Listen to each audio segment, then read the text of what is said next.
पहला प्रश्न आपका क्वांटम संख्या से संबंधित है और मैं 4 क्वांटम संख्या लिखूंगी, उनमें से कौन सा संभव नहीं है वो आपको इंगित करना है। संभव नहीं है,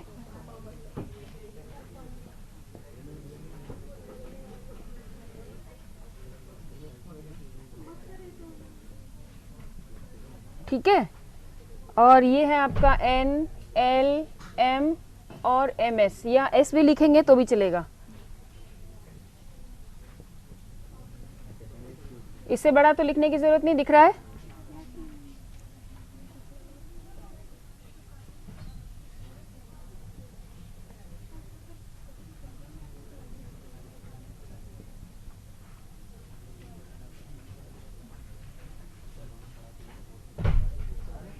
ये 4 क्वांटम संख्याएं हैं, इनमें से कौन सी क्वांटम संख्या संभव नहीं है,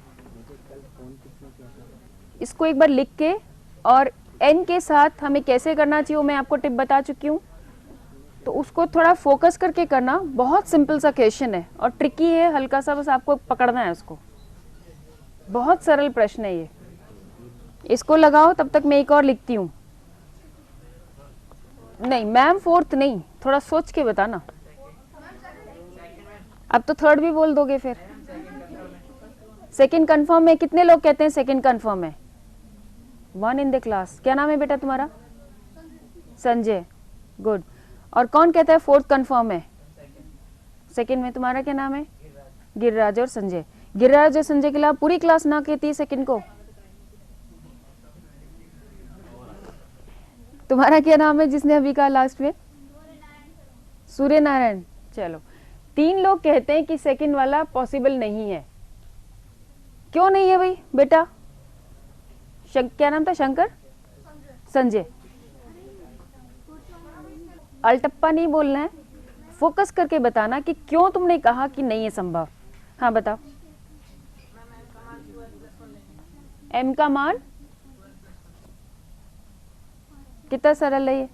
यहाँ कहाँ नहीं पॉसिबल, समझ में आ रहा अपने को? ये चीज पॉसिबल नहीं है। तो बेटा फोकस बोलो ना, क्योंकि जब आप पकड़ते हो प्रश्न को, आपको हल करना होता है, तो उसमें एकदम क्लैरिटी होनी चाहिए। ऐसे वाले जो सवाल होते हैं जहाँ छोटे छोटे कन्फ्यूजन्स होते हैं, वो आपको क्लियर करने के लिए होते हैं कि जो हमने कंसेप्ट पढ़ा है वो हमें समझ में आया कि नहीं आया। क्यों नहीं है? देखिए n का मान 4 है। n का मान 4 हमने सीधे सा क्लिक करेगा, हमारा चौथी आवर्त की बात कर रहे हैं, है ना। उसमें हमारा L 3 पॉसिबल है ना। क्यों? L कितना होता है 0 से लेकर के n-1 यानी 3 संभव है। गाड़ी कहाँ अटकी? -4 पे। क्यों? क्योंकि m का मान कितना है? 12 + 1, और 12 + 1 में कितना होना चाहिए? 7, और 7 किसको मिला के होना चाहिए? प्लस माइनस दोनों को मिला के। तो मैं 3 2 1 0 1 2 3, तो 4 कहाँ से आया? नहीं आएगा ना। -4 आ ही नहीं सकता। -4 कब पॉसिबल था? जब हमारा वहां 5 होता।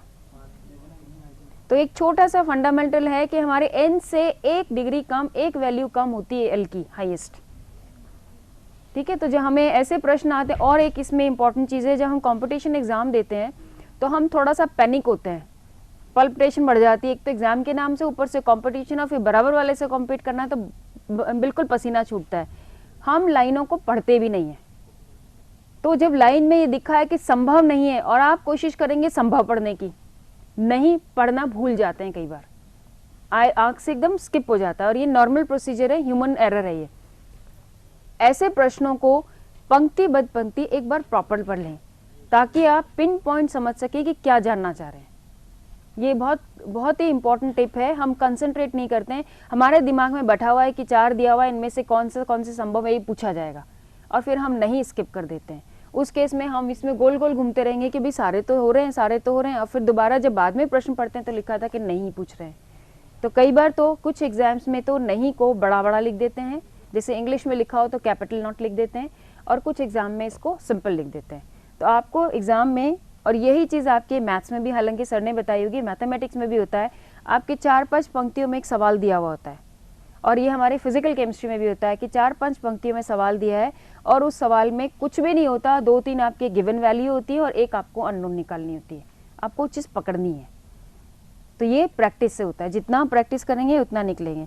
अब मैं 4 कॉन्फ़िगरेशन लिख रही हूँ, उन चार कॉन्फ़िगरेशंस में से, नहीं ये तो हम करा चुके हैं। नहीं, इसको तो बंद कर दो, 2 स्लाइड अलग से हैं, 2 और लिए हैं बच्चे, मैंने पेन ड्राइव से नहीं उठाया आपने। कोई बात नहीं, नहीं खुलेगी तो ऐसा करना, मुझे स्लाइड यहाँ दिखा देना, मैं बोर्ड पे पढ़ा दूंगी, मत परेशान होइए आप। खुल जाए तो अच्छी बात है। तो मैं ये बात कह रही थी कि यहाँ मैं आपको 4 कॉन्फ़िगरेशन बताऊंगी, उन 4 कॉन्फ़िगरेशन में से आपको वो वाली कॉन्फ़िगरेशन निकालनी है जो किसी एक ब्लॉक को रिप्रेजेंट नहीं करती, या odd man out. Odd man out समझते हैं ना, 4 एक सी चीज, 3 एक सी चीजें और एक नहीं है ना। यदि मैंने कहा पेन, पेंसिल और स्केच पेन और rubber, rubber odd man out हो गया, ठीक है। तो इस तरह से आपको ऑड मैन आउट निकालना है। मैं कॉन्फ़िगरेशन लिख देती हूँ। हमारी कॉन्फ़िगरेशन है, शॉर्ट में लिखूंगी, जिनन का मैं एटॉमिक नंबर नहीं लिख रही, ये मानते हुए कि आपको पता है। 4f14, 5d10, 6s2। दूसरा हमारी नोबल गैस है क्रिप्टॉन की, 4d10, 5s2। तीसरी कॉन्फ़िगरेशन है फिर से क्रिप्टन की, 5s2। और चौथी कॉन्फ़िगरेशन है हमारी आर्गन की, 3d6 और s2। थोड़ा सा सोचना फिर बताना।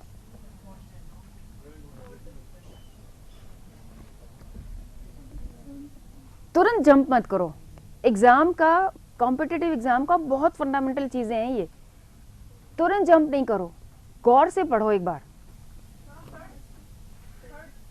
क्यों? और बाकी सब क्या है फिर? बाकी सब क्या है? अगर वो एस ब्लॉक है तो बाकी सब क्या है? नोबल गैस क्यों बोला बेटा? नोबल गैस क्यों बोला? देखो कंसेप्ट को यहीं ठीक कर लो। अगर हमारी, क्योंकि ऐसे प्रश्न बहुत सारे ऐसे आते हैं। यहाँ तो मैंने नोबल गैस यानी कि अंदर वाली कॉन्फ़िगरेशन दी है, इनर शेल्स की। जब मैं नोबल गैस लिख रही हूँ तो डिपिक्ट करता है कि यहाँ तक की, अगर मैंने आर्गन लिखा तो मतलब आर्गन तक की कॉन्फ़िगरेशन अंदर वाली है जो सेम एज आर्गन है। उसके आगे की कॉन्फ़िगरेशन यानी बाह्यतम कक्षों को मैं लिख रही हूँ। ये अगर मैं देखती हूँ तो क्या है ये 3d6s2। मैंने यहाँ 4 नहीं लिखा है ना, पर अंडरस्टूड है। जब मैं बाहर लिख रही हूँ s2 का मतलब ये आपकी s2 कॉन्फ़िगरेशन 4th वाली भरी जाएगी, तब d कॉन्फ़िगरेशन आएगी, है ना। n-1 लेते हैं। यहाँ मैं सारी देखी क्या है, d10, d10, d6, खाली एक ये कॉन्फ़िगरेशन ऐसी है जिसमें d इलेक्ट्रॉन नहीं है, तो कौन से ब्लॉक को रिप्रेजेंट करेंगे? d ब्लॉक को। तो एक्सेप्ट ये कॉन्फ़िगरेशन बाकी सारे हमारे संक्रमण तत्व हैं,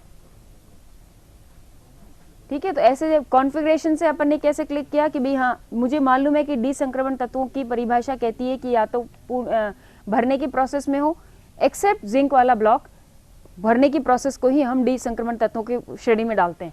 तो ये मेरे सारे क्या हैं? वही है। ये डी ब्लॉक हमारे जिंक वाले हैं, जिंक वाले ग्रुप के, कंप्लीटली फिल्ड, और ये मेरा प्रोसेस में है। सिर्फ एक ऐसा है 5s2 जिसके अंदर डी इलेक्ट्रॉन्स नहीं है। नहीं है मतलब बाह्यतम कक्ष में जो भरा जा रहा है। तो ये सारे हमारे डी श्रेणी के हो गए और ये हमारा ऑड मैन आउट हो गया। चलिए एक प्रश्न मैं आपको आयनाइजेशन पोटेंशियल का कर लेती हूँ। नहीं खुला? स्क्रीन को आप मेरी तरफ कर दो, मैं पढ़ा दूंगी, मुझे कोई दिक्कत नहीं आएगी। मैं आपको 3 आईपी लिख के दूंगी, आयनाइजेशन पोटेंशियल का क्रम। पहले चले एक लिख देती हूँ, पर आप मुझे पहले को बताएंगे कि सही है कि गलत है। लिथियम, इसकी आयनाइजेशन पोटेंशियल बोरोन से कम है, इसकी आयनाइजेशन पोटेंशियल बेरिलियम से कम है, और ये मैं कल करा चुकी हूँ। याद आया? मैंने इसके आगे भी लिखा था, कार्बन के बाद क्या लिखा था? ऑक्सीजन, फिर नाइट्रोजन, फिर फ्लोरीन, ठीक है। तो मैंने उसका एक छोटा सा पोर्शन ले लिया। ये क्रम सही है या नहीं? कल हमने डिस्कस किया था, सही है, ठीक है। अब मैं एक क्रम और लेती हूँ, ये मुझे बताएं, और एक क्रम में ये लेती हूँ। पहले वाला तो सही है हमारा, बाकी दो क्रम बताएं मुझे। दूसरा वाला भी सही है, इसी का सेगमेंट है जो हमने कल लिखा था। तीसरा वाला क्यों नहीं है? क्या दूसरे वाला कौन बोला कि कैसे नहीं है? मैं समझा देती हूँ यहाँ पे।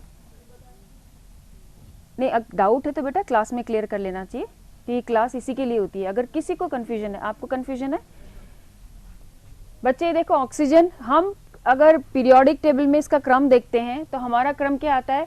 पहले नाइट्रोजन भरा जाता है, फिर ऑक्सीजन भरा जाता है और फिर फ्लोरीन, यानी 5th ग्रुप, 6th ग्रुप और 7th ग्रुप। ठीक है, तो यहाँ मेरे पास क्या है? हाफ फिल्ड स्टेट है। अगला इलेक्ट्रॉन मेरा, ये अगर सिंगल सिंगल है, मैं इनको वो बना नहीं रही हूँ, एरोज पर मान के चलिए, तो ये पेयर हो गया और इसके अंदर आपके 2 पेयर हो गए, एक अनपेयर हो गया। ठीक है, जैसे जैसे आपकी पेयरिंग शुरू होगी, हाफ फिल्ड स्टेट से मैं पेयर्ड में आ रही हूँ, एक इलेक्ट्रॉन पेयर है, तो अगर मैं इस इलेक्ट्रॉन को निकाल दूं, आसानी से निकल जाए, तो मेरी अर्धपूरित अवस्था आएगी, और अर्धपूरित अवस्था हमें मालूम है बाकी अवस्थाओं से स्थायी होती है।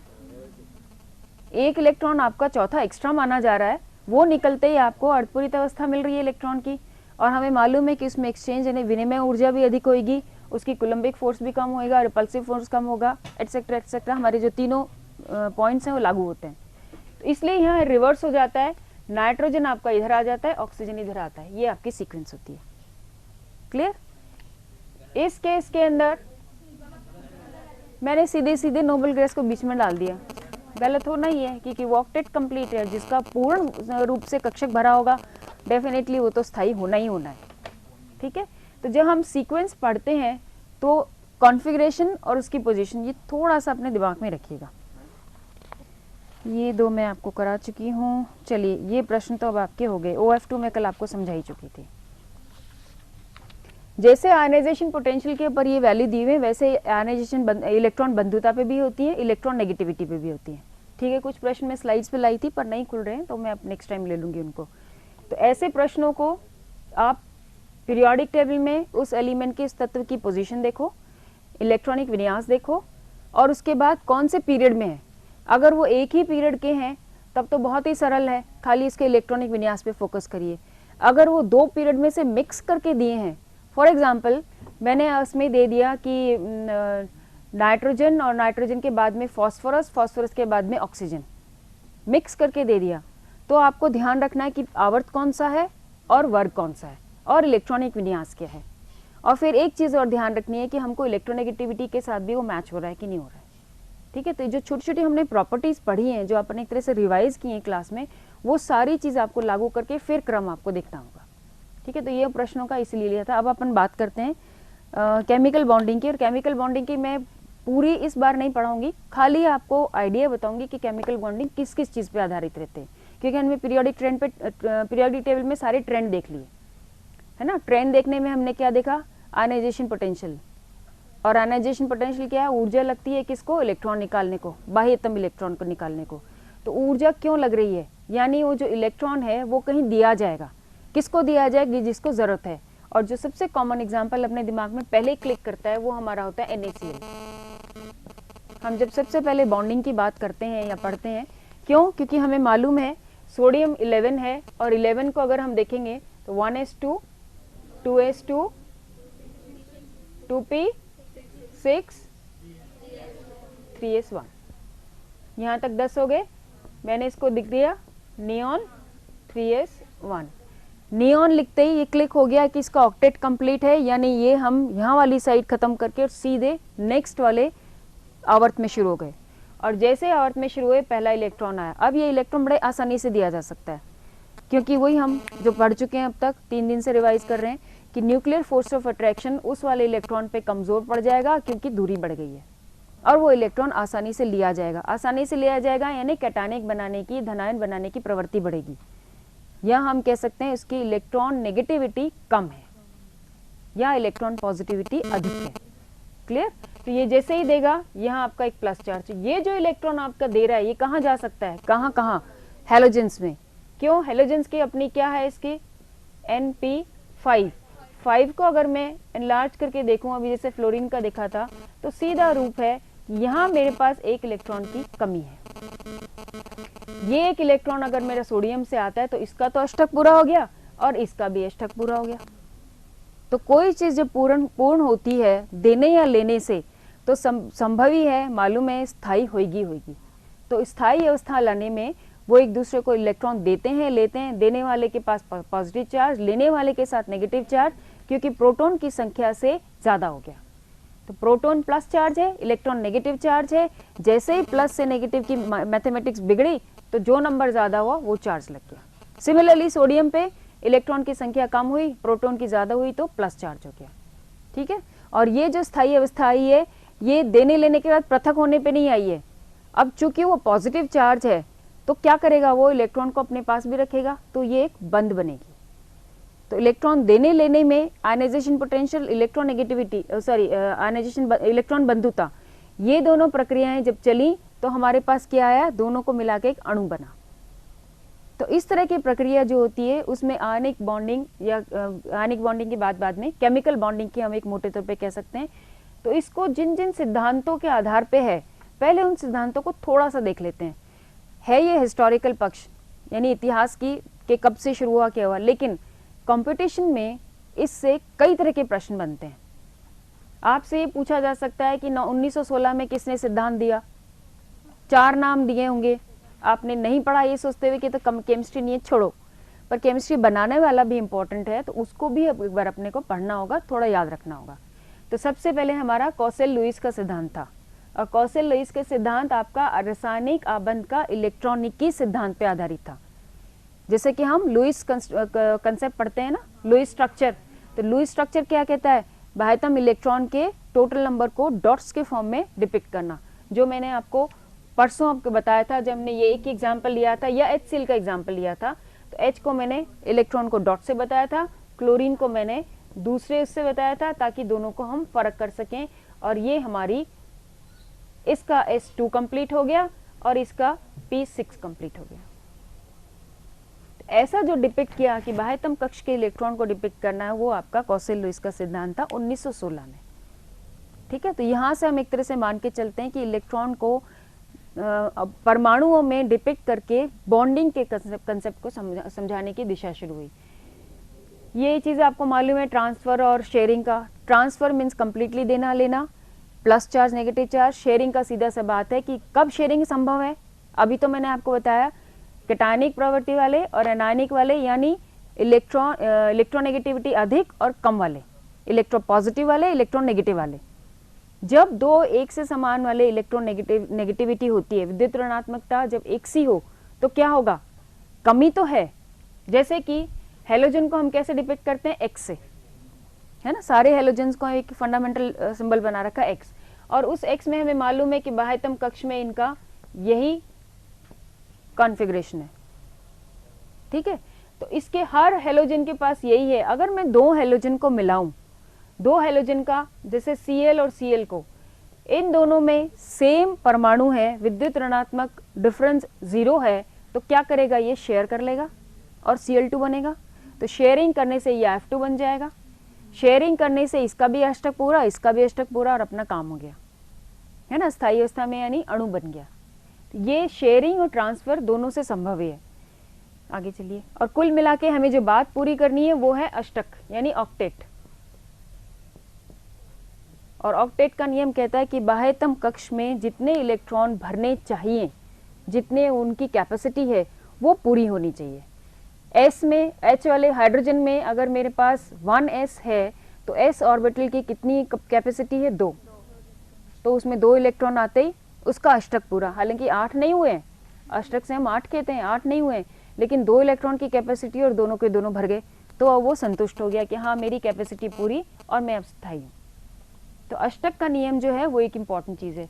इसके कुछ जो सीमाएं थी वो मैं एक बार बात कर लेती हूँ। 3 सीमाएं हैं। पहली सीमा तो ये कि केंद्रीय परमाणु का अपूर्ण अष्टक, अभी जैसे मैंने आपसे बात की है ना, तो मैंने एक तो बात की आपसे हाइड्रोजन की, H2 की, जिसमें S2 पूरा लेकिन 8 नहीं है, 8 से कम, वो दूसरा नियम आएगा।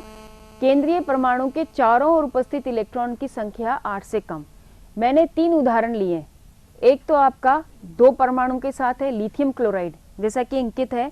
लिथियम का एटॉमिक नंबर कितना है, गुड, क्लोरीन का, वेरी गुड, वो पहले से तैयार थी कि मैडम अब ये पूछेंगी, ट्यून हो गए हम। तो एक हमारा लिथियम का, एक मेरा क्लोरीन का, मैंने दोनों को एक ही डॉट से इंकित किया है, क्योंकि डॉट को हम फर्क नहीं कर सकते, वो मैंने समझाने की दृष्टि से किया था कि इलेक्ट्रॉन तो इलेक्ट्रॉन है। ये पूरा हो गया। और हम जानते हैं Li लिथियम क्लोराइड स्थायी है, लेकिन चूंकि अष्टक पूरा नहीं है तो क्या हुआ, नियम के अपवाद है। जैसे H2 अष्टक पूरा नहीं है, नियम के अपवाद है ना। तो यहाँ पे आपका लिथियम क्लोराइड स्थायी है, हम जानते हैं अच्छे से। और क्यों स्थायी है, विद्युत ऋणात्मक दृष्टि से यदि देखा जाए, क्लोरीन 3.0, क्यों नहीं बोलो, 3.5 सिर्फ ऑक्सीजन की है। पन्ने नहीं पलटो, अब तक तो याद हो जाना चाहिए, कंठस्थ कर लो। वो जो दूसरी स्लाइड लाई थी मैं उसी चीज को दिखाने के लिए लाई थी। फ्लोरीन की 4 होती है, 4 से ऊपर कोई नहीं है। फिर 1 डिग्री कम है, डिग्री जब मैं कहते हैं एक स्केल कम है।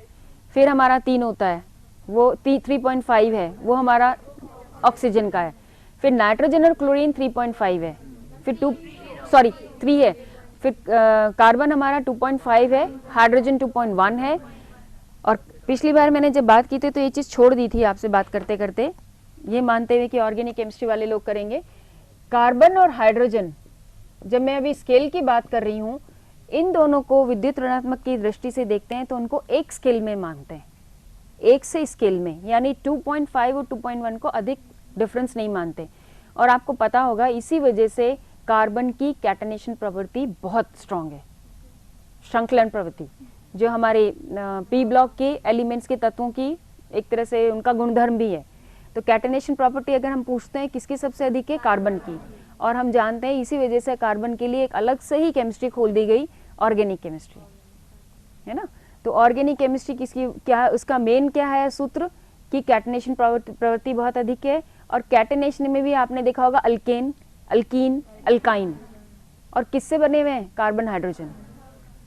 और कहाँ पोलैरिटी क्रिएट होती है, पोलैरिटी यानी ध्रुवण, ध्रुवण कब क्रिएट होता है, जब विद्युत ऋणात्मक वैल्यूज में डिफरेंस आना शुरू होता है। वो कुछ उन स्लाइड्स में था, पर कहीं मौका लगेगा अगली बार तो वो आपको खुला करके इसमें दिखा दूंगी मैं कि क्या क्या स्केल्स हैं। तो विद्युत ऋणात्मक में जब डिफरेंस आना शुरू होता है तो पोलैरिटी होगी। बिल्कुल ऐसी ही बात ही है कि जैसे हम खेल के मैदान में उतरे, एक बहुत स्ट्रांग टीम है, एक वीक टीम है, तो डेफिनेटली डिफरेंस आएगा और हार जीत हो जाएगी। तो यहाँ भी यही चीज़ है कि जैसे पोलैरिटी क्रिएट होएगी, वो श्रृंखला, वो जो बॉन्डिंग है वो वहाँ टूट जाएगा। और बॉन्डिंग टूटते ही क्या होता है, कैटनेशन प्रवृत्ति खत्म। तो यहाँ पे अगर मैं कहीं ऑक्सीजन लगा देती हूँ 3.5 2.5 या 2.1 3.5, डिफरेंस आ गया। डिफरेंस आते ही हमारे पास क्या होगा, या तो OH माइनस बन जाएगा या O अलग निकल जाएगा -2 के फॉर्म में, है ना। तो उससे क्या हुआ, वो बॉन्ड वहीं ब्रेक हो गई। तो इसलिए जब कहते भी हैं कि कैटनेशन प्रॉपर्टी के अंदर आपका हाइड्रोजनेशन नहीं होना चाहिए और ऑक्सीडेशन के लिए कोई भी चीज़ नहीं होनी चाहिए, यानी ऑक्सीजन को हमें कोशिश करें कि ना आवे। और अगर ऑक्सीजन के साथ बॉन्ड बनी है तो जिस तत्व की बॉन्ड बनी है उसकी विद्युत ऋणात्मक वैल्यू उसके बराबर होनी चाहिए। यानी Cc के बॉन्ड ऊर्जा और CO की बॉन्ड ऊर्जा अगर बराबर है तो श्रृंखलन प्रवृत्ति रहेगी, जो कि नहीं है, वरना बॉन्ड ब्रेक होगी। ठीक है, ये पोलैरिटी पे आधारित है, तो इसमें ज़्यादा होनी। एक सेकेंड प्लीज, मेरे बेटिया का फोन, जस्ट ए मिनट। तो हम ये बात कर रहे थे, तो यहाँ जब मैंने स्केल की बात करी तो ये चीज़ हमारे लिए इम्पोर्टेंट है कि ध्रुवण नहीं होना चाहिए कैटनेशन प्रॉपर्टी में। तो यहाँ ये जो हम बात कर रहे थे लिथियम क्लोराइड की, तो लिथियम क्लोराइड में क्यों संभव हुआ इलेक्ट्रॉन का, क्योंकि लिथियम हम जानते हैं 0.6 या 7 है, कल जब अपन ने टेबल देखी थी, और क्लोरीन हमारा 3 है। तो इसमें अधिक डिफरेंस हुआ, अधिक डिफरेंस होते ही हुआ इलेक्ट्रॉन का देना और लेना, यानी आयनिक बंध। तो उसने अपना ऑक्टेट कैसे पूरा किया, इलेक्ट्रॉन देके, इसने अपना ऑक्टेट कैसे पूरा किया, इलेक्ट्रॉन लेके, और आयनिक बॉन्ड बन गई। आयनिक बॉन्ड जानते हैं स्ट्रांग होती है, और lithium chloride next to lithium fluoride है आयनिक बॉन्डिंग में।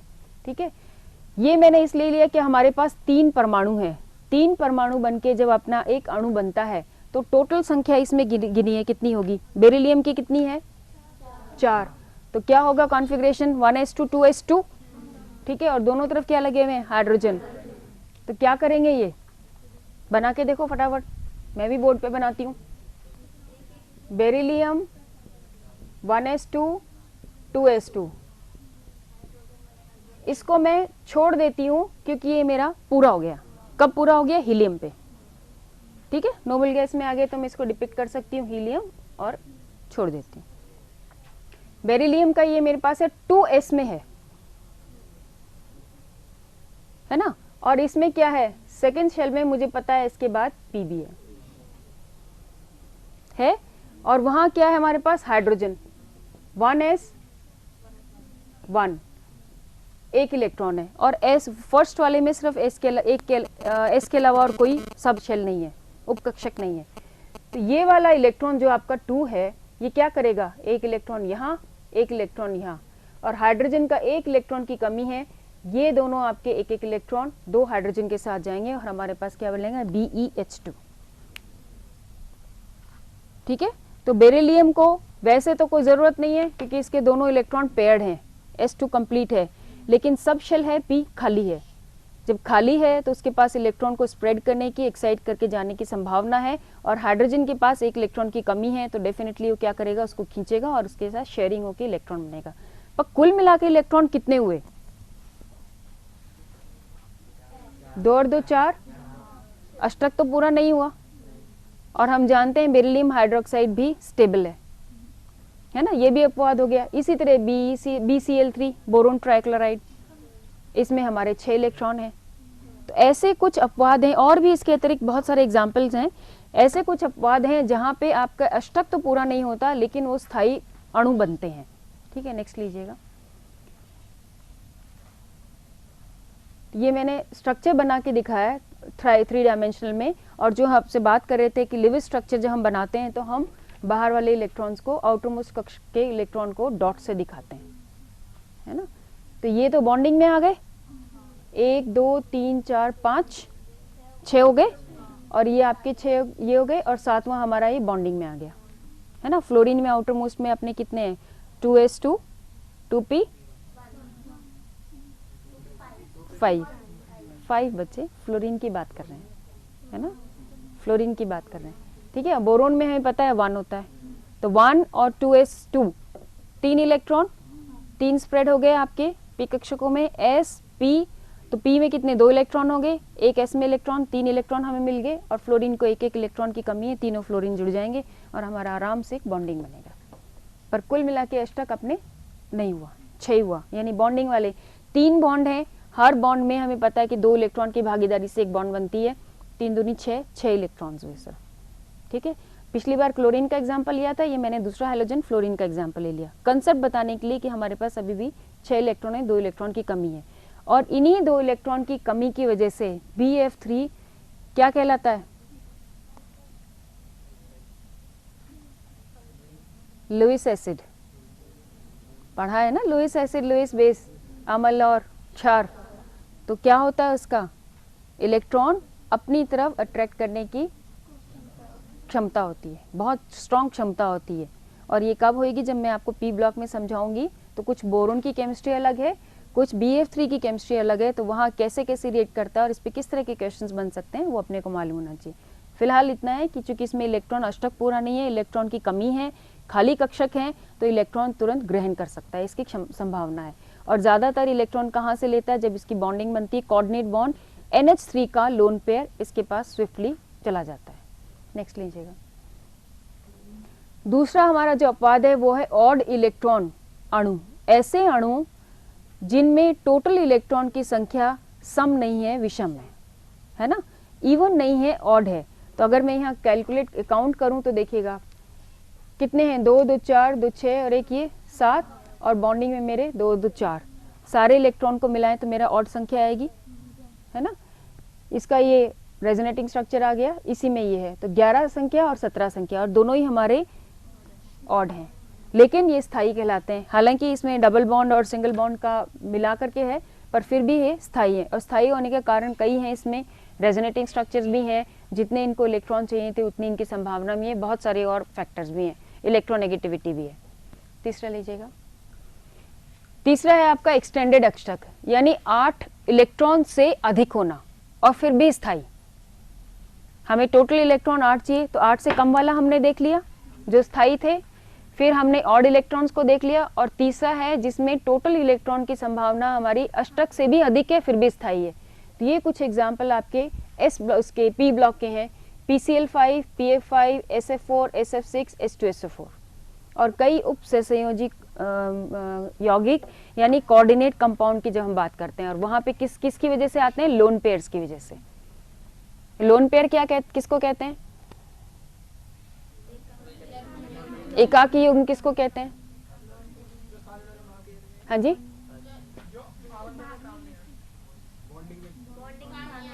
वो तो नॉन बॉन्डिंग कहलाएंगे, अबंधीय इलेक्ट्रॉन। थोड़ा सा सोच के बोलो,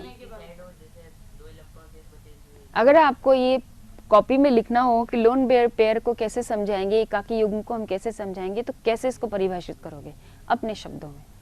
समझ में हमें आता है, हम पिक्चर भी बना लेते हैं दिमाग में कि नाइट्रोजन के ऊपर 2 इलेक्ट्रॉन है, क्लोरीन के ऊपर 2 इलेक्ट्रॉन है, पर उसको लिखेंगे कैसे, ऑक्सीजन पे है, स्पिन सेम है। तो जब आप बोलते हो एक इलेक्ट्रॉन का युग्म जो एक परमाणु से दूसरे परमाणु पे सहजता से दिया जा सके कंप्लीटली, जिसमें आप उसको देने के टाइम पे खाली कक्षक में दे रहे हो, ना कि बॉन्डिंग बना रहे हो। तो बॉन्डिंग कैसी, ये वाली जो बॉन्डिंग बनेगी देने लेने से एक इलेक्ट्रॉन के पेयर के साथ बनेगी।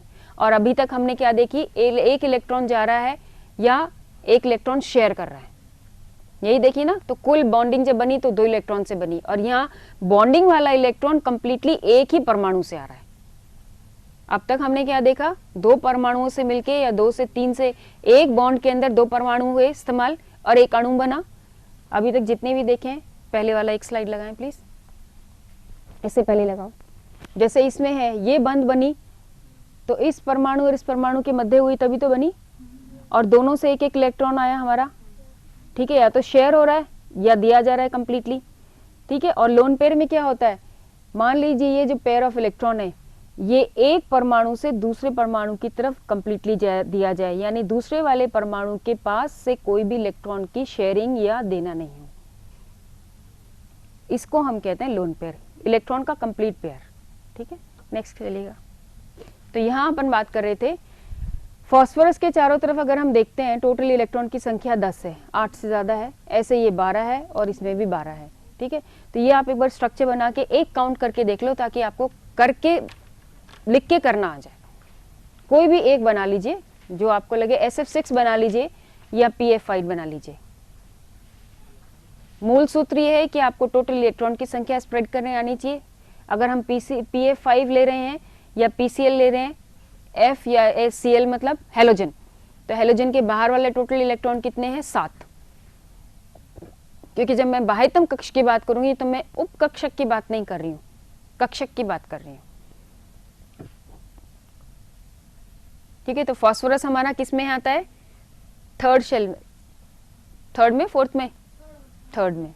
बोलने के बाद मुझे लगा पूछ लेना चाहिए, थर्ड में आता है। तो 3s2 3p5 है ना, तो 3p3 3p3 3p3 और सॉरी 3p3 भी नहीं, हाँ 3p3 और 3s2 5। और हमारा फास्फोरस का फ्लोरीन का कितना आएगा, 2s2 2p5, तो 5 और 2 7 वहां आएंगे, और इसके फास्फोरस के 3 और 2 5, ठीक है। तो पांचों बॉन्डिंग में एक एक इलेक्ट्रॉन आ गए फास्फोरस के। जब आप बना रहे हैं, मैं जो इंकित कर रही हूं, एक एक फ्लोरीन का, कोई बात नहीं, ये नेक्स्ट ले लो, नेक्स्ट ले लो, इससे नेक्स्ट, हाँ ये ठीक है, ये ज्यादा क्लियर है, ठीक है। तो 2 2 4 2 6 एक 7वां यहाँ है ना। फास्फोरस का 5 इलेक्ट्रॉन हमने कहा था, इसके मैं इलेक्ट्रॉनिक विन्यास लिखूं, सिर्फ बाहर बाहर का लिख रही हूँ, 3s2 3p3, क्यों, क्योंकि ये नाइट्रोजन वाला है, तो मेरे पास 5 होने चाहिए। अब यहाँ 5 कौन कौन से हैं आप इंकित करेंगे, एक इसका, 2 3 4 5 है ना। हर क्लोरीन से एक एक इलेक्ट्रॉन आया, तो हमारे 5 बंद बने, और पांचों बंद में हमें पता है कि 2 इलेक्ट्रॉन इस्तेमाल हो रहे हैं। और इस केस में देखो ये लोन पेयर कहीं भी नहीं है, यहाँ पे बंद में लोन पेयर नहीं है, क्योंकि दोनों इलेक्ट्रॉन दोनों ही परमाणुओं से समान रूप से लिए जा रहे हैं, या तो लिए जा रहे हैं, दिए जा रहे हैं, शेयर किए जा रहे हैं। यानी दोनों का। इसमें भी क्लोरीन पे तो है बेटा, फास्फोरस पे कहाँ है? फास्फोरस पे आपने अभी इस्तेमाल नहीं किया, इन बंधों में इस्तेमाल नहीं किया। ये बंधन हमारी सामान्य है। हम कौन से बंध में इस्तेमाल करते? जब हम एरो से इंडिकेट करते, कोऑर्डिनेट बॉन्ड बनाते। यहाँ मैं आपने पूछा तो चलो इसको क्लियर कर ही दूं। जब मैंने अभी आप एक उदाहरण आपको दिया था बोरोन ट्राइफ्लोराइड का, कॉन्फ़िगरेशन बनाइए बोरोन की फटाफट। बोरोन बोरोन ब्लॉक में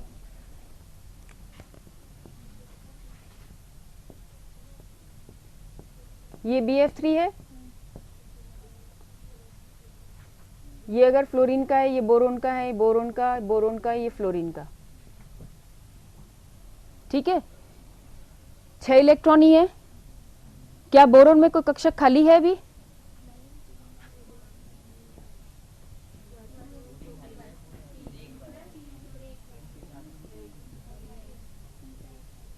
मेरे ख्याल से दिखाई दे रहा है सबको पीछे, दिक्कत तो नहीं है?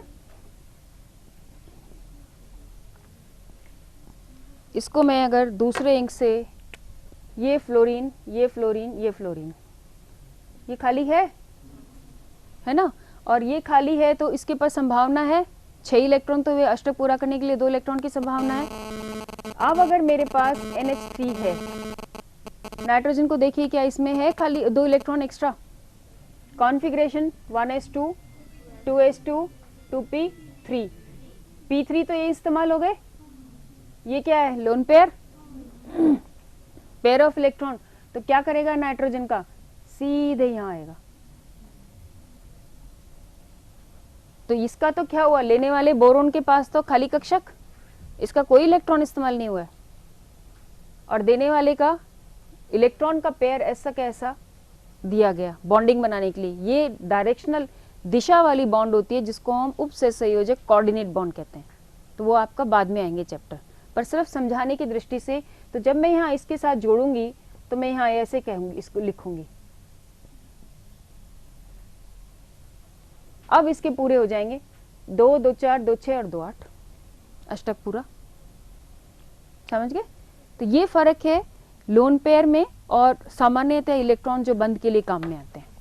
बंध वहां भी बन रहा है, उपसहसंयोजक बंध, कोऑर्डिनेट बॉन्ड बन रही है, लेकिन वहां एक परमाणु से दूसरे परमाणु के खाली कक्षक में पूर्णतया से एक से दूसरे की तरफ आती है। बड़ी कक्षाओं में जब पढ़ेंगे तो रिवर्स भी होती है, तो वो चीज़ अभी मैं नहीं बताऊंगी, वरना थोड़ा सा कन्फ्यूजन हो जाएगा आप लोगों को। तो ये इसके स्ट्रक्चर इस तरह से डिपिक्ट कर दिए जो मैंने आपको पिछली वाली स्लाइड में बनाए थे। तो कुल संख्या हमारी 10 हो गई, यहाँ भी 10 हो गई, यानी 8 से ज़्यादा है ना। और यहाँ 40 और 34 भी लिखी है, वो मैं इसलिए बताना चाह रही हूँ कि जो हमारे टोटल नोबल गैस की कॉन्फ़िगरेशन है उससे एक में एक्सीड हो रही है, एक में कम हो रही है। 36 होनी चाहिए नेक्स्ट सल्फर के, तो एक में 40 है यानी बढ़ रही है, और सल्फर और फास्फोरस एक ही रो में है पी ब्लॉक के, है ना, तीसरे आवर्त में। तो दोनों की जो एंडिंग होनी चाहिए वो एक ही नोबल गैस पे होनी चाहिए। तो जब स्थायी होगा तो नोबल गैस के बराबर पहुंचना चाहिए, पर हमारा एक कम एक ज़्यादा, लेकिन फिर भी स्थायी है। तो ये एक तीसरा अपवाद था। आगे चलिए। अब ये जो कुछ कमियां थी, उन कमियों को, जैसे कि उत्कृष्ट गैसें हैं, जेनन और क्रिप्टन ऑक्सीजन और फ्लोरीन से भी संयोजित होते हैं और कई यौगिक बनाते हैं। नोबल गैस के यौगिक आपकी क्लास में हैं, पढ़े हैं आपने थोड़े से तो सुने हैं ना कि नोबल गैस भी यौगिक बनाते हैं, और उनमें भी जो यौगिक बनाने वाले हैं सबसे अधिक आपका जेनन है, जेनन और क्रिप्टन, लेकिन जेनन के अधिक होते हैं। और किससे बनाते हैं? आपने जो मोटा मोटा देखा होगा, यहाँ भी 2-3 उदाहरण जो दिए हुए हैं, या तो फ्लोरीन से है या ऑक्सीजन से है। क्या कारण हो सकता है? इलेक्ट्रॉन नेगेटिविटी किसकी? फ्लोरीन और ऑक्सीजन की। तो क्या करेगा?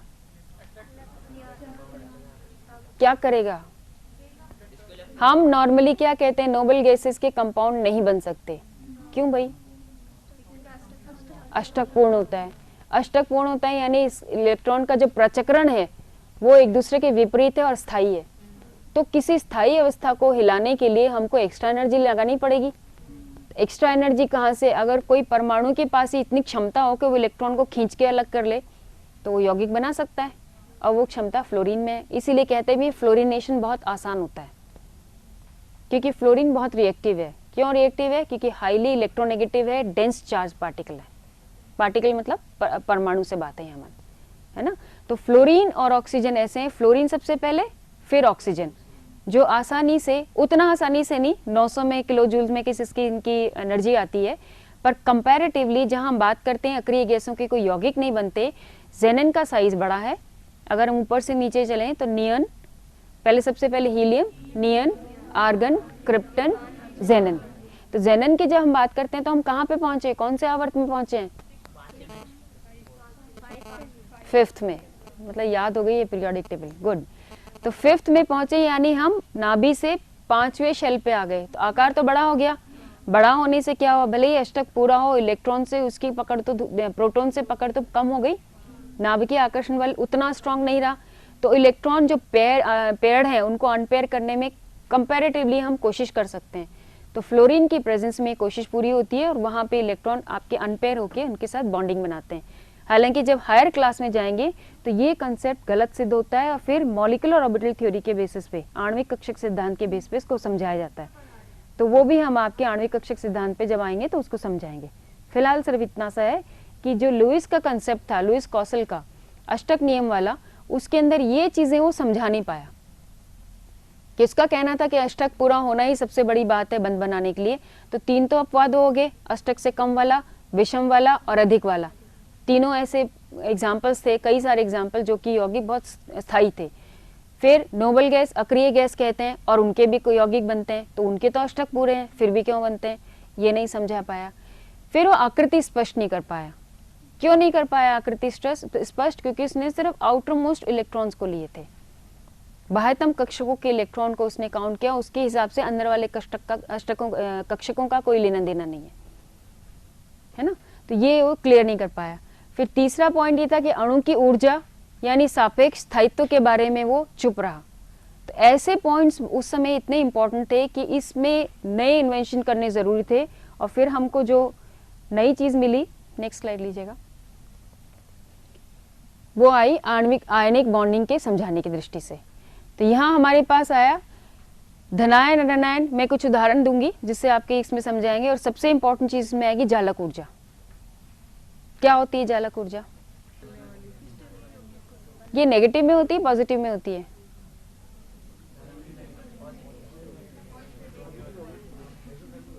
कॉन्फ्लिक्ट पैदा हो गया, पॉजिटिव में होती है, नेगेटिव में होती है? जालक ऊर्जा की चलिए डेफिनेशन पहले पढ़ लेते हैं, आगे चलिएगा एक बार, एक स्लाइड और आगे चलो, एक और आगे चलो, ये मैं बाद में दिखाऊंगी। ये 1 मोल ठोस NaCl को 1 मोल सोडियम आयन गैस, 1 मोल क्लोराइड आयन गैस के अनंत दूरी तक पृथक करने के लिए जितनी ऊर्जा की आवश्यकता हो वो जालक ऊर्जा कहलाती है। यानी हम किसी क्रिस्टल में से, लैटिस में से, लैटिस एनर्जी है, लैटिस क्या होते हैं? लैटिस क्या होते हैं? क्या होते हैं लैटिस साइट? अभी जब आप लोग क्लास में आए थे, खूब हिल रहे थे, बात कर रहे थे, तो मैंने क्या यूज किया था कि ठोस अवस्था में आ जाओ। क्या मतलब है इसका? अपने अपने स्थान पे फिक्स हो जाओ। तो जो तुम्हारा स्थान है ना, उस स्थान को हम लैटिस कहते हैं, लैटिस साइट। तो अगर NaCl का स्थान फिक्स है, वो वहाँ के आ जाता है, उसके पास में क्लोरीन आता है, तो धीरे धीरे क्रिस्टल स्ट्रक्चर होना शुरू होता है, यानी वो एक तरह से फिक्स पोजीशंस पे आ गए। तो मैं किसी 2 परमाणु को आयनिक फॉर्म में जो हैं उनको अगर मैं पृथक करती हूँ और कैटायन एनायन बनाती हूँ, तो जितनी ऊर्जा मुझे उनके अपने साइड से हटाने में लगेगी, उस ऊर्जा को हम जालक ऊर्जा कहते हैं, है ना। बनाने के टाइम पे नेगेटिव हुई क्योंकि निकल रही है, और पृथक करने के टाइम हम एनर्जी दे रहे हैं। अभी सॉलिड स्टेट में आप हो, यदि मुझे तुमको हिलाना या तुमको हटाना पड़े तो तुम क्या करोगे? खड़े होगे। स्थायी अवस्था से आप खड़े होने में ऊर्जा लगा रहे हो, जाने में ऊर्जा लगा रहे हो। ऐसे जब NaCl के क्रिस्टल स्ट्रक्चर में से हम एक सोडियम आयन को, एक सोडियम को, एक क्लोरीन को आयनिक फॉर्म में लाएंगे, तो जब आयनिक फॉर्म में लाएंगे तो सोडियम क्या करेगा? अपना बाह्यतम इलेक्ट्रॉन देता हुआ जाएगा, क्लोरीन लेता हुआ आएगा। तो आयनाइजेशन पोटेंशियल सोडियम की और इलेक्ट्रॉन बंधुता क्लोरीन की, इन दोनों का सम मिल करके जो भी हमारे पास ऊर्जा होगी अलग करने में, वो हमारे को जालक ऊर्जा कहलाएगी। ठीक है, अब वो पहली वाली स्लाइड पे ले आए। अब समझ में आ गया। अब ये प्लस माइनस में कंफ्यूजन नहीं करना। ठीक है, जालक ऊर्जा पॉजिटिव में इंडिकेट होती है। जितनी अधिक जालक ऊर्जा होगी उतना ही स्थायी आपका अणु होगा। तो हम यहाँ बात कर रहे थे, एक छोटा सा एग्जाम्पल दिया, ये जो मैं आपको बता रही थी अभी। यहाँ अगर मैं M की जगह सोडियम ले लेती हूँ, ये सोडियम ले लेती हूँ, ये क्लोरीन ले लेती हूँ मान लो, तो मेरे पास क्या लगा, आयनन एंथैल्पी, इसमें से क्या किया, इसको इलेक्ट्रॉन निकालने में लगी ऊर्जा और क्लोरीन के अंदर इलेक्ट्रॉन देने में निकली ऊर्जा। इन दोनों को मिलाकर ये तो मेरा सॉलिड स्ट्रक्चर बनेगा फिर, है ना। नेक्स्ट लो,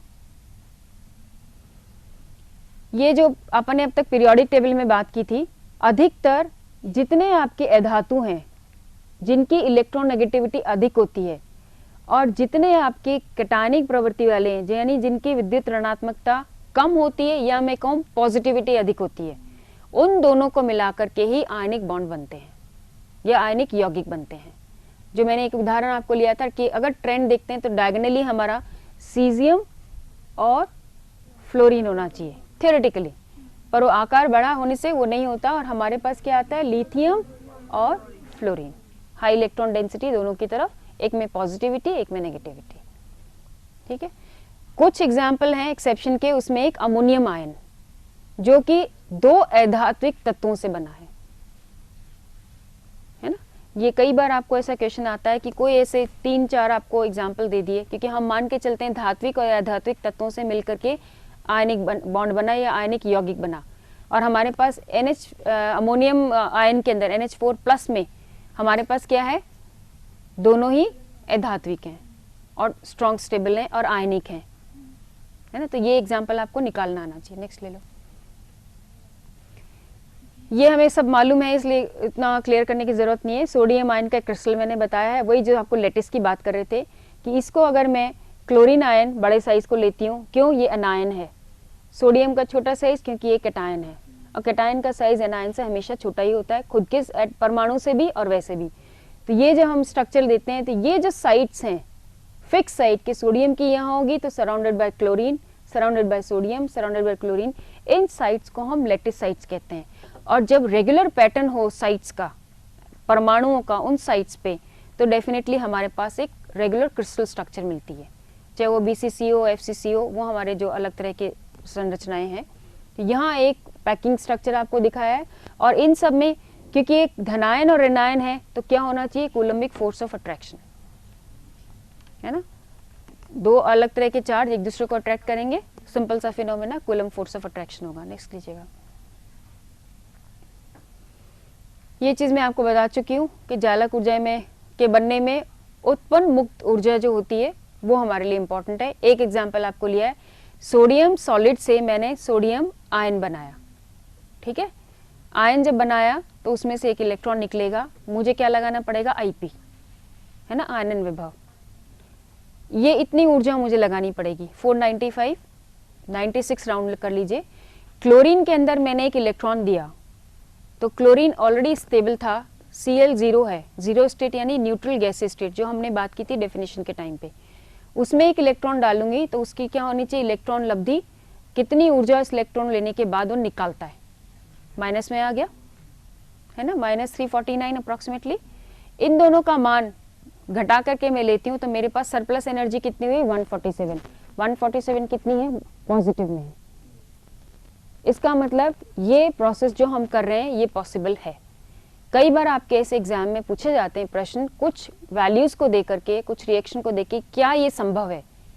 उस केस में आपको पता होना चाहिए, जब हम आयनन विभव की बात कर रहे हैं तो आयनन विभव मेरा हमेशा पॉजिटिव में होगा, इलेक्ट्रॉन बंधुता की बात कर रहे हैं तो वो हमेशा नेगेटिव में होगा, यानी एक्सोथर्मिक, एंडोथर्मिक, ऊष्माक्षेपी और ऊष्मा शोषी, ये हमको मालूम होना चाहिए। और वो मुझे पॉजिटिव नेगेटिव साइन यदि पता है तो मैं ओवरऑल रिएक्शन में क्या चीज संभव है वो कर सकती हूँ। यदि मेरी नेगेटिव वैल्यू आ रही है तो नेगेटिव वैल्यू क्या इंडिकेट कर रही है, ऊर्जा निकली है। तो किसी सिस्टम को अगर मैंने बनाया है, बनाते समय अगर ऊर्जा निकली है तब तो संभव है, और किसी सिस्टम में से अगर मैं निकालना चाह रही हूँ, अलग करना चाह रही हूँ तो नेगेटिव है, तो संभव नहीं है। तो ये कंसेप्ट मुझे मालूम होना चाहिए। NaCl का ये हम पढ़ चुके हैं कि टोटल एनर्जी इसकी 788 है। यहाँ मैंने माइनस बताया, क्यों? क्योंकि मैं NaCl को बनाने की प्रक्रिया कर रही हूँ। ध्यान आया? यहाँ मैंने क्या लिखा है? माइनस, रेड इंक में जो है ये बनाने की प्रक्रिया है। तो ये जो माइनस है, ऊर्जा निकली, अभी मैंने आपसे बात की थी सिस्टम को जो हम बनाएंगे तो ऊर्जा निकलनी चाहिए, क्योंकि जितनी एक्स्ट्रा एनर्जी निकलेगी उतना ही स्थायित्व होगा, है ना। आपको जब खुशी मिलती क्या करते हो? खूब ऊंचा उछलते हो, है ना। वो जो ऊर्जा आती है आपकी, उसको जब तक आप बिल्कुल डिसिपेट नहीं कर देते हो तब तक आप उछलते रहते हो। स्थायी अवस्था में तब आते हैं जब हम सारी चीज शेयर कर लेते हैं। यहाँ भी यही चीज है कि जब NaCl बनेगा तो बनाने में चूंकि उसको स्थायी अवस्था में लानी है तो जितनी एक्स्ट्रा एनर्जी है वो निकालेगा, तो मेरे पास नेगेटिव साइन आना चाहिए। यदि मैं पृथक करूंगी तो मुझे ऊर्जा उतनी ही देनी होगी, तो ये आपका पॉजिटिव होगा। क्लियर? नेक्स्ट लीजिएगा। ये इसका सम अप करके बताया, इसको चेक करो क्या ये सही है फुर्ती से, और यदि चेक करना नहीं आए तो मुझे पूछना, मैं बता दूंगी, समझा दूंगी। मैं आपके सर को बुलाइए प्लीज, मैं जाना चाहूंगी। सबसे आखिरी वाली जो इक्वेशन मैंने दिखाई है, सोडियम से क्लोरीन के साथ क्रिया करके हमने एक सॉलिड स्ट्रक्चर बनाया, सॉलिड और गैस। सॉलिड से हमने ऊपर क्या दिखाया कि गैस में कन्वर्ट किया, गैस से हमने इसको आयन में कन्वर्ट किया, सोडियम आयन प्राप्त हो गया, सेकेंड इक्वेशन ऊपर से। फिर हमने क्लोरीन क्या लिया, क्लोरीन को हमने क्लोरीन गैस में बनाया और गैस से हमने क्लोराइड एनायन बनाया, धनायन, सॉरी ऋणायन। ऋणायन से फिर हमने सोडियम धनायन के साथ क्रिया कराई, ये सब मैं पढ़ती जा रही हूँ। ये हमारे पास जब क्रिया कराई तो स्ट्रक्चर बना ये लैटिस एनर्जी, है ना। और यहाँ मेरे पास ये जो क्रिया है ये है। क्या ये इक्वेशन सही है? मेरा सॉलिड स्ट्रक्चर बना NaCl -410 किलो जूल पर मोल। ऊर्जा इतनी निकलती है जब मैं सॉलिड स्ट्रक्चर क्रिएट करती हूँ। ऊपर वाले जितने सम अप हैं इन सबको अगर हम ऐड ऑन करेंगे तो हमारे पास कुल मिला के इतनी ऊर्जा निकली हुई मिलेगी। इसका अर्थात ये सार है कि जब मैंने NaCl का स्ट्रक्चर बनाया, क्रिस्टल बनाया, तो वो एक स्थायी अवस्था में था, क्योंकि उसके पास इतनी ऊर्जा, सारी ऊर्जा का काम में लेने के बाद भी। हालांकि इसको जब मैं बॉर्न हार्बर साइकिल से देखती हूँ तो मैंने बहुत सारी इसमें सब्लिमेशन एनर्जी और ये सब एनर्जी, डिसोसिएशन एनर्जी, ये काउंट नहीं की है। उन सबको अगर हम मिलाएंगे तो फिर हमारे पास निष्कर्ष यही निकलता है कि ऊर्जा निकलती है। ठीक है, चेक कर लेना एक बार, सम अप करके वैल्यूज लिख लो, चेक कर लेना। नेक्स्ट ले लो, नेक्स्ट स्लाइड। चलिए अब आगे यहीं खत्म करते हैं, फिर आगे का अपन अगली बार करेंगे। तो जो अभी मोटा मोटा मैंने आपको कंसेप्ट बताया, इसमें कोई डाउट तो नहीं है? बंद कर दीजिए, अगली बार लेंगे। जालक ऊर्जा बेटा डेफिनेशन के हिसाब से ये है कि जब मैं NaCl में से या किसी क्रिस्टल में से दो आयंस को पृथक करूंगी तो जितनी ऊर्जा मुझे लगानी पड़ेगी वो जालक ऊर्जा है। बनाते समय जब मैं क्रिस्टल स्ट्रक्चर बना रही हूं तो मैं क्या करती हूँ, आइसोलेटेड एटम्स को, परमाणुओं को पहले आयन में कन्वर्ट करती हूँ, आयन में कन्वर्ट करके फिर उनको स्थायी लैटिस एनर्जीज, लैटिस साइट्स पे फिक्स करती हूँ। तो जो बनाने में मेरी ऊर्जा निकली है वो कहलाएगी, क्योंकि जितनी ऊर्जा आप बनाने में लगाओगे उतनी ही ऊर्जा आपको अलग करने में भी करनी पड़ेगी। इसीलिए वो -788 और +88 का प्रॉब्लम था, है ना। हाँ जी, सॉरी फिर से बोल, क्या करते हैं?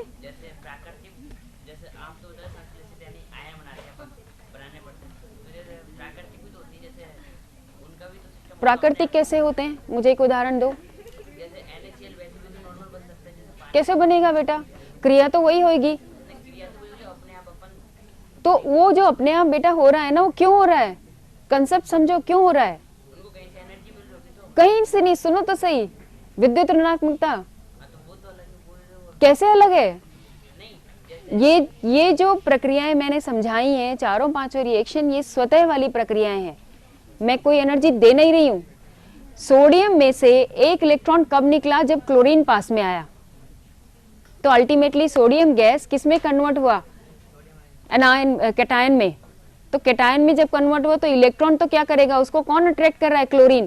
तो यहाँ जो ऊर्जा लगी उसको निकालने में, वो इनडायरेक्टली कहाँ से आ रही है, क्लोरीन के जाने में निकली हुई ऊर्जा।